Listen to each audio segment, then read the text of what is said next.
Vous êtes-vous déjà réveillé en pleine nuit, persuadé d'avoir quitté votre corps? Non, je ne parle pas d'un simple rêve. Je parle d'une expérience bien plus troublante, le voyage astral. Normalement, c'est une quête spirituelle, une exploration de l'univers avec son esprit. Mais que se passe-t-il quand cette expérience tourne au cauchemar? Quand, au lieu de la lumière, on ne rencontre que l'obscurité.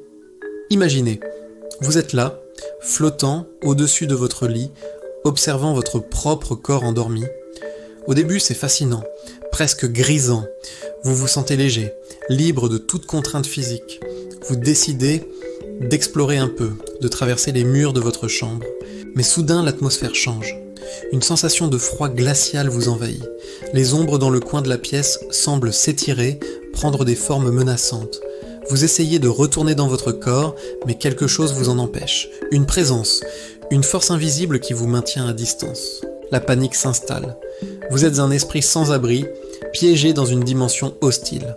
Chaque seconde qui passe semble une éternité. Les murmures que vous entendez deviennent des ricanements. Vous n'êtes plus seul, et vous comprenez que ces autres présences ne vous veulent aucun bien. Ce phénomène, certains l'appellent une projection astrale de bas niveau, ou une rencontre avec des entités négatives. Plutôt qu'une exploration spirituelle, c'est une véritable lutte pour sa survie psychique. Les personnes qui vivent ça décrivent souvent un sentiment de terreur pure, une angoisse si profonde qu'elle les marque longtemps après leur réveil. Elles luttent désespérément pour regagner leur corps, comme un plongeur qui manque d'air et se débat pour remonter à la surface. Et quand enfin, après ce qui a semblé une éternité de lutte, vous réintégrez violemment votre corps, vous êtes en sueur, le cœur battant à tout rompre. Le soulagement est immense, mais la peur reste. Est-ce que c'était réel? Ou juste une hallucination, un cauchemar particulièrement vif? La frontière est si mince. La nuit n'est plus synonyme de repos, mais d'une porte ouverte sur des mondes qu'on préférerait ne jamais avoir visités.